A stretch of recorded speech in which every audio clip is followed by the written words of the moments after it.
convite, falar do movimento armorial num colóquio sobre a obra e o pensamento ariano de Suassuna, em que cada conferencista vai já falar de uma parte importante da grande obra do autor brasileiro, torna-se uma tarefa algo difícil, sobretudo porque corremos o risco de nos repetirmos. Mas, antes de mais, é um grande prazer para mim poder participar neste encontro, sobretudo devido à presença da professora Constança, que foi uma das pessoas que me introduziu não só à obra do Ariano de Suassuna, mas como de Guimarães Rosa e de toda a ambiência criada em torno do imaginário do sertão. Antes de mais falar em movimento armorial, pressupõe falar num movimento de resistência. E num movimento de resistência, antes de mais, para com um internacionalismo e um peso que a cultura norte-americana começava a ter no Brasil dos anos 70 do século passado. Ou seja, o movimento armorial, ao procurar fazer uma síntese entre a cultura erudita e a cultura popular, procurando também casar a tradição com a vanguarda, partindo de uma matriz autóctone, de uma matriz identitária, de uma matriz que se afastava, por exemplo, daquela que era proposta por Caetano Veloso, com o movimento do picalismo e assim. Este movimento acaba por, de certa forma, inserir-se num contexto de resistência que vinha já de trás e que vinha exatamente desde o século XIX, com a resistência à própria República e às ideias positivistas. E nesta perspectiva devemos olhar também para o movimento armorial como um movimento de resistência também de uma certa parte da cultura portuguesa. Isto porque muito daquilo que constituía a nossa raiz e a nossa tradição, aqui neste momento vivemos numa espécie de historicismo, temos apenas uma lembrança histórica dessas mesmas vivências, e no Brasil esse imaginário continua ainda hoje de certa forma vivo e encarnado, nomeadamente ao nível da questão da arte, da literatura e tudo mais. Porém, importa também não nos deixarmos enganar por uma coisa: o peso gigantesco que tem a obra do Ariano não condiz também com a fama que ele tem, inclusivamente no próprio Brasil. Ou seja, ele no próprio Brasil continua a ser ainda hoje um desconhecido em certa medida. Muita gente apenas consegue associar o Ariano de Suassuna à cultura brasileira quando se fala, por exemplo, no filme do Auto da Compadecida, ou seja, na adaptação cinematográfica de 1999, e muitos brasileiros associam apenas a obra do Ariano, não é, a esse filme que foi de facto um sucesso, e o que prova também, uma vez mais, o poder do cinema e na transmissão das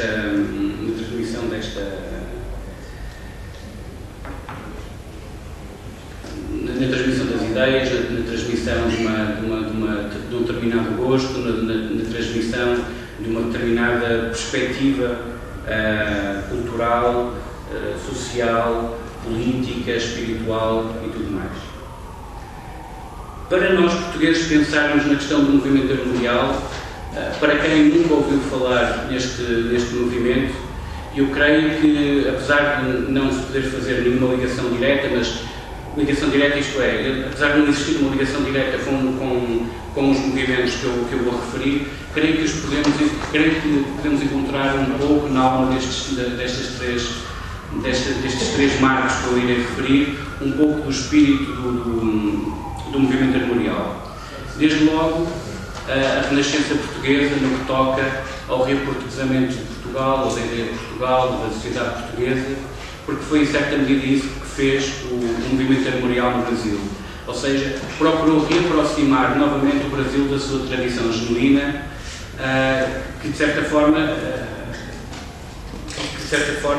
se desvinculou da ideia do Brasil e da identidade brasileira, criada sobretudo a partir da República, não é?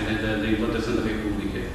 E aqui talvez consiga perceber um pouco aquela tal questão do monárquico de esquerda, não é? Ou seja, porque é a perspectiva acaba por existir uma oposição entre aquilo que é a concepção de uma república positivista com aquilo que estávamos a falar de uma monarquia mais tradicional, mais voltada para aquilo que é a vivência espiritual de um povo. E ao mesmo tempo, a parte do esquerdista ou da esquerda voltada para a questão da ação social e do apoio do povo, coisa que a República não fez quando basta pensar em Canudos, que, por exemplo, foram 20 mil mortos, foram 20 mil mártires. E depois também convém também não esquecermos que este movimento armorial acaba também por se enquadrar num contexto mundial até de perseguição, por parte de positivistas para com pessoas de orientação religiosa, sobretudo cristã e católica, porque, por exemplo, a questão do cangaço, que é algo que é constantemente recuperado neste universo armorial, acaba por ser uma realidade com ligações bastante próximas, como, por exemplo, a questão dos cristãos no México, que mais tarde vai explicar aquilo que vai acontecer na perseguição religiosa na Guerra Civil de Espanha. Ou seja, existe todo um contexto também para um aparecimento de determinados movimentos que vão influenciar, ainda que numa perspectiva utópica, idílica, onírica, até se quisermos chamar, o próprio movimento armorial na sua criação nos anos 70. Mas voltando então às tais 3 influências que me parecem importantes desde logo para procurar explicar, ou para procurar demonstrar um pouco melhor a quem não conhece o movimento armorial, esta questão da ligação então a outros movimentos que nós podemos encontrar no espaço peninsular. Já falei no caso da Renascença Portuguesa, isto numa perspectiva então de reaproximar do espírito e da matriz de um povo e da sua identidade. Já que estamos em ano de celebrar Orfeu, não podemos esquecer que, apesar do caráter popular, tradicional, da arte que constitui como um todo o movimento armorial, não podemos esquecer a sua associação à vanguarda e a sua associação a um certo modernismo. E, por último, com um pendor mais ligado até à parte, provavelmente, do estudo do folclore e da etnografia, a revista Nós, do Vicente Risco, na Galiza. Ou seja, parecendo que não, encontramos aqui uma espécie de uma ligação ao espaço galaico-português, que é, de certa forma, o grande ponto de partida da obra de Ariano. Alguns autores consideram que não existe uma ligação entre a obra de Guimarães Rosa e a obra do Ariano Suassuna. Eu, pessoalmente, não concordo e creio que poderemos não entrar por questões estéticas, mas, de certa forma, os dois autores inscrevem-se numa mesma tradição porque ambos deslocam o eixo da cultura mediterrânica e peninsular para o espaço brasileiro, nomeadamente para o espaço nordestino, para o espaço do Grande Sertão, onde as vivências cotidianas das pessoas acabam por ser transformadas em autênticas epopeias e odisseias à imagem do que fez, do que terá feito a Hércules ou até as próprias histórias de Dom Quixote. De facto, estas são algumas das grandes influências de Ariano e que constituem também as grandes influências do todo o movimento armorial na sua gênese. Ou seja, a questão um pouco da cultura clássica, que está obviamente presente, mas, sobretudo, a tradição cavalheiresca, os círculos arturianos, a literatura de cordel, obviamente. No caso do Ariano, no que toca às influências portuguesas, temos sempre a questão do Camões, do Gil Vicente, do Padre António Vieira, do Fernando Pessoa. E depois esta questão do movimento armorial tem ainda um outro ponto que me parece bastante importante referir, até porque foi algo que foi constantemente pensado ao longo das várias fases do movimento, pelo próprio Ariano e por outras pessoas.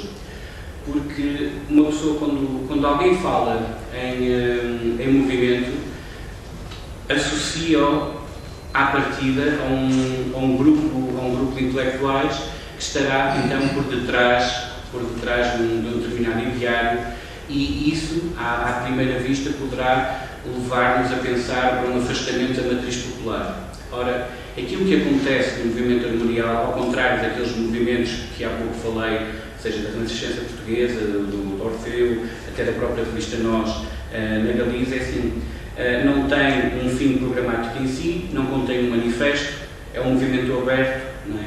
E depois, ele não é um movimento criador neste sentido. A arte armorial já existia antes de existir um movimento armorial. E por isso é que aquilo que este movimento vai fazer, de certa forma, é congregar pessoas de diferentes áreas, de diferentes áreas de trabalho, seja da poesia, do romance, da pintura, da xilogravura, da escultura, da música, da dança, do teatro, da própria arquitetura, da moda, do vestuário, de todas as artes populares circunscritas ao espaço do Nordeste. Ou seja, acaba por ser um movimento congregador mais do que um movimento doutrinal, por assim dizer. Isto teve as suas vantagens, mas também trouxe as suas desvantagens.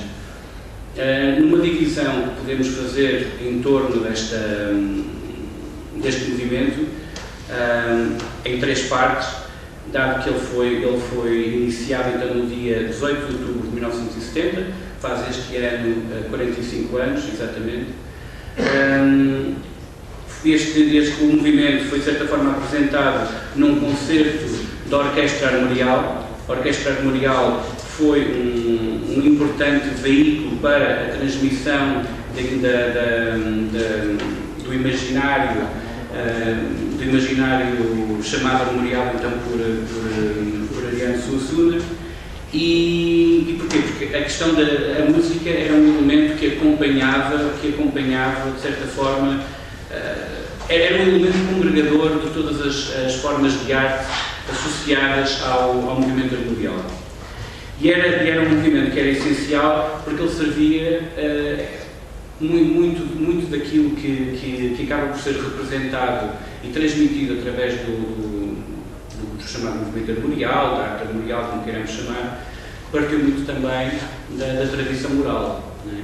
E então a questão da música acaba por ser um elemento bastante importante. E até porque a música acaba por ser também um veículo que permite casar de uma forma bastante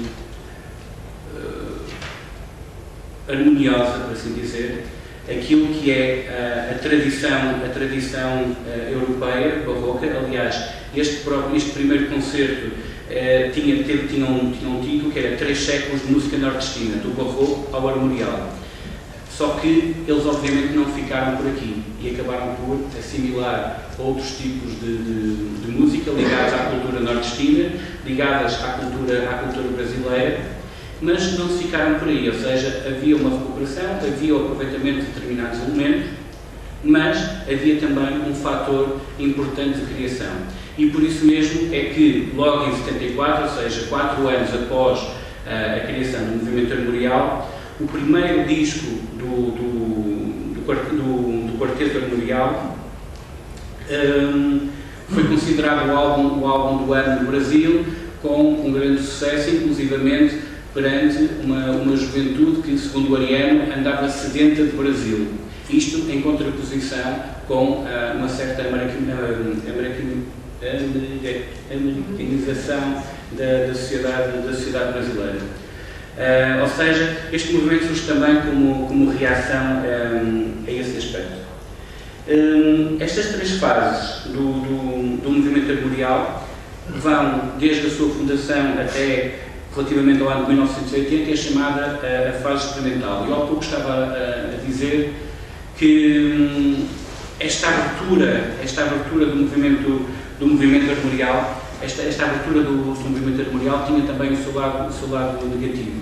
Esse lado negativo passou-se exatamente por isto, ou seja, não havendo um grande comprometimento em termos ideológicos ou em termos doutrinais para com o movimento, houve muita gente que, perante o sucesso que ele teve, não só no Nordeste, mas em todo o Brasil, porque convém recordar que logo no próprio ano da apresentação do movimento houve uma série de espetáculos levados a cabo em todo o Brasil e que foram recebidos apoteoticamente pelo público, e isto fez com que muitos artistas se aproveitassem para ir a reboque procurando alguma notoriedade, apesar de não se inscreverem por completo no espírito daquele movimento. Durante esta fase, Ariano era então diretor do Departamento da Extensão Cultural da Universidade de Pernambuco. Uma segunda fase, que vai entre 1980 e 1995, é chamada a fase comensal. É um período em que Ariano é nomeado secretário da Cultura do Recife, fundando então o Balé Armorial, que teve uma duração bastante curta e que se transformou posteriormente em Balé Popular do Recife, uma instituição que ainda hoje existe. Por último, a terceira fase, que vai de 1995 até só Deus sabe quando, que é chamada fase real, ou seja, isto corresponde à fase marcada pela presença do Ariano Suassuna à frente da Secretaria de Cultura do Estado de Pernambuco. Ou seja, o próprio peso institucional do próprio Ariano permitiu que o movimento conseguisse um certo estatuto em termos de visibilidade. Isto faz recordar um pouco, o papel dele aqui faz lembrar um pouco o papel do António Ferro quando estava à frente do CNI. Se nós pensarmos naquilo que era o projeto do Museu de Arte Popular de Lisboa, passava um pouco também exatamente por essa recuperação, mas que não surtiu o mesmo efeito que a obra do Ariano. Sim, do Teatro Vertigário, exatamente, dos balés, da Companhia de Bailado.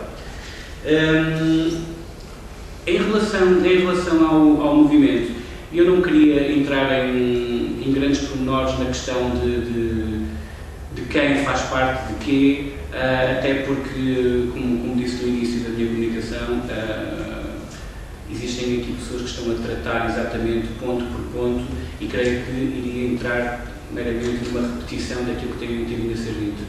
Eu iria mostrar apenas algumas imagens que acabam por sintetizar um pouco a diversidade que podemos encontrar e também a própria atualidade que este movimento ainda hoje tem, apesar da morte que, para uma pessoa como a Ariana, é sempre precoce, não é?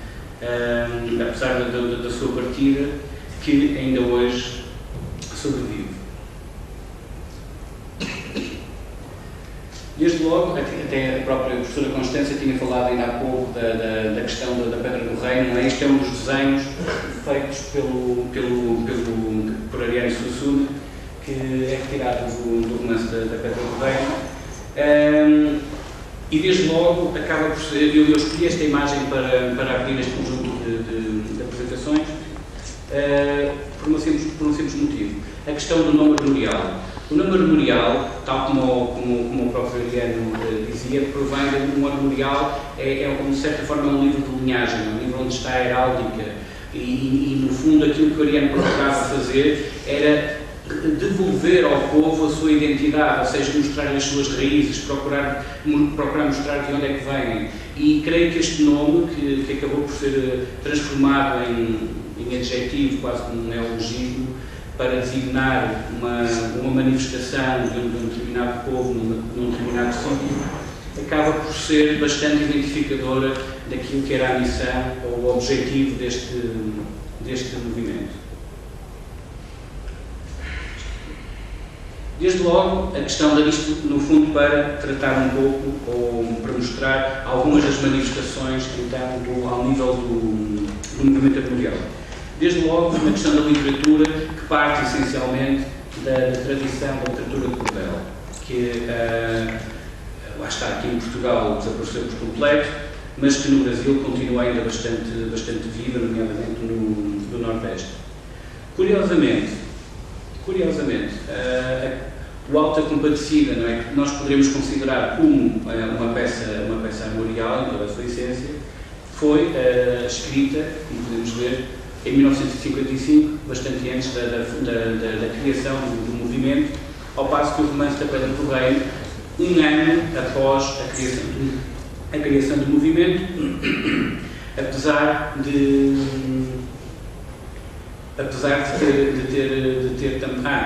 também de não ter acompanhado a parte inicial da expansão e da divulgação. Ok, sim.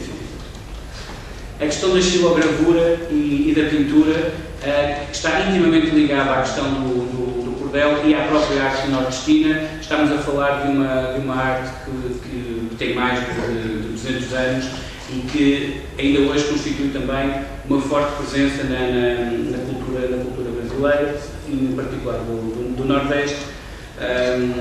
Eu não vou estar aqui a perder grande tempo, até porque já tenho tempo bastante encurtado, mas isto basicamente são umas gravuras que são feitas em madeira, depois são cobertas de tinta e depois são gravadas no papel, na folha, o que seja. Isto aqui era o que era utilizado exatamente quando se faziam os cordéis, porque era a forma, não é, de utilizar a madeira como se fosse um tipo, não é? Ou seja, uma tipografia. Temos aqui o caso do Gilvan Sanico, que faleceu em 2013 e que é um marco importante dentro do movimento armorial, porque é ele o responsável pela elevação da xilogravura ao uma arte erudita, que até aqui era completamente desapreciada, esquecida, e que com ele foi elevada a um outro patamar. Escolhi esta gravura em particular devido à questão da presença das sereias, não é? Porque existe toda aquela ideia de que um dia o mar irá virar sertão e sertão irá virar mar. Isto contraria um pouco aquela ideia que algumas pessoas têm, lamentando-se, de que os brasileiros esqueceram do mar, o mar que está na origem da sua criação, de à chegada dos portugueses e tudo mais, mas a questão é que o elemento marítimo continua ainda hoje bastante impregnado no inconsciente coletivo do povo brasileiro, nomeadamente no próprio interior do Brasil. Na questão da escultura e da cerâmica, existem dois nomes que são bastante importantes. Desde logo, o Francisco Branã, que tem a sua oficina em Recife, chama a atenção para estas estátuas que fazem lembrar um pouco aquilo que são os nossos cabeçudos, não é? As nossas romarias do norte do país, e que também estão associados às festas de Olinda, não é? Que também existem e também são utilizados esses mesmos elementos nas festas e nas romarias populares. Temos aqui um painel do mesmo autor, que celebra a Batalha de Guararapes, que acaba por ser... Este painel acaba por sintetizar um pouco aquilo que o próprio movimento armorial faz, ou seja, o casamento da cultura portuguesa com um contacto com a cultura indígena índia e com a cultura africana. Porque, se bem nos lembrarmos, na Batalha de Guararapes, que foi uma batalha travada contra os holandeses, em que as forças portuguesas estavam divididas por tercios, não é? Como era normal naquela altura, conforme os espanhóis faziam também, e existiam tercios de índios, tercios de africanos, tercios portugueses, e havia então aqui, de certa forma, uma comunhão entre todos os povos debaixo de uma mesma bandeira. A questão do São Jorge e o dragão é um motivo que aparece bastantes vezes, aparece muitas vezes na questão da iconografia armorial. Chama a atenção para o facto deste cavalo parecer um cavalo marinho, uma vez mais. A questão da cerâmica, Miguel dos Santos. A questão do cinema, que há pouco eu falava. Existem dois filmes que acabam por encarnar bem a questão da estética armorial e os princípios armoriais. Dois filmes do realizador brasileiro Robert Rocha, que foi um realizador que teve contacto com Ariano no finais dos anos 50 e que acaba, de certa forma, mesmo em termos iconográficos, em termos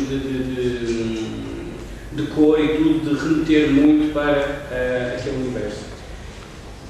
A questão da adaptação do Alto da Combatida da Pedra do Reino também ao cinema. Sei que também fizeram recentemente uma curta-metragem sobre o próprio movimento armorial, que infelizmente não consegui encontrá-la, mas é uma curta-metragem que fala do movimento com entrevistas a vários elementos que constituíram o próprio movimento, inclusive o Ariano. A questão da música, que tinha falado, estas duas primeiras capas do Quinteto Armorial que utilizam gravuras de Gilberto Sanico. Estes são os dois últimos discos, porque depois, entretanto, houve uma transformação, mas o grupo continua com outro nome. O Quarteto Romançal, a Orquestra Armorial. A questão do alfabeto armorial é bastante importante também nesta questão. Ariano cria um alfabeto baseado nos ferros de marcar o gado e vê ali, tal como Gustavo Barroso já tinha escrito em 1946, vê ali uma forma de heráldica, ou seja, eles veem no ferro que é utilizado para marcar o gado uma forma de demonstrar uma pertença e uma identificação com a heráldica. Isto leva-nos também, então, hoje em dia, àquilo que é a vivência armorial nos dias de hoje. Os tipos digitais e as fontes armoriais que têm vindo a ser recuperadas até para divulgar o próprio movimento e a própria arte armorial. Este cartaz foi elaborado para uma Bienal na América do Sul, que tinha este cartaz tinha como objetivo divulgar então a iconografia armorial, por assim dizer. Temos então aqui rapidamente duas fontes distintas, cujos elementos foram retirados de cordéis associados então à questão armorial. Há sempre que terem atenção à questão dos animais que são escolhidos, que estão sempre ligados então a várias histórias que constituem esse tal universo que a professora Constança estava a falar. Por fim, o design armorial, ou seja, a adaptação da estética armorial ao mundo de hoje, e algo que, agora para terminar, que nos deixará também um pouco a pensar, se não será a corrupção do próprio movimento, que é a adaptação da moda, da inspiração armorial ao mundo moderno. Ou seja, Jean-Paul Gaultier, na sua coleção de 2010, foi buscar influência tanto ao vestuário dito armorial, como também à moda popular mexicana, o que leva aqui a mostrar uma certa contaminação, por assim dizer, por esse tal internacionalismo que o próprio Ariano procurava combater. Resta então saber qual vai ser o futuro agora nos próximos tempos. Eu vou terminar por aqui, peço desculpa.